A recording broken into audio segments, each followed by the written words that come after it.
In this video, we will start to calculate and sum up all the amounts here and the values so we can analyze if what we're doing right now is correct.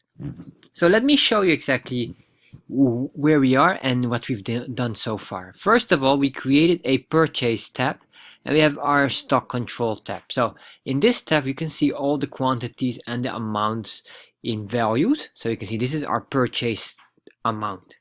And what we want to analyze is we want to analyze if all the formulas that we apply, if that is all correct. So how we do that? Well, very easy. We can just select here on sum and then enter. And same here for sum and then enter. Let's remove the formula builder. And with this, you can see instantly all the values. So this is our total. And our total here is really designed to make sure that we are not missing out on any kind of values right now. So I would just merge these cells together and give it a nice design. So here this is an explanatory text and this is our output. So we just select here output and there you are.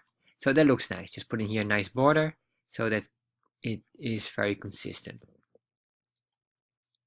So we see here this is the values, and let's check here if the quantity and the amount are exactly matching with the purchase tab. So there should be 7,706 in quantities. So let's click here on sum and just see what happens.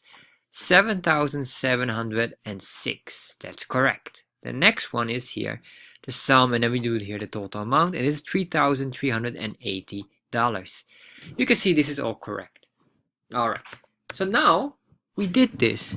So what we want to do now is we want to open a new tab, and in this tab we're going to match the sales part, because what we have of course is understand this. There's it's basically two parts. First of all, you have the stock that can increase by purchases, but the stock will decrease by sales since people are buying specific items of the stock.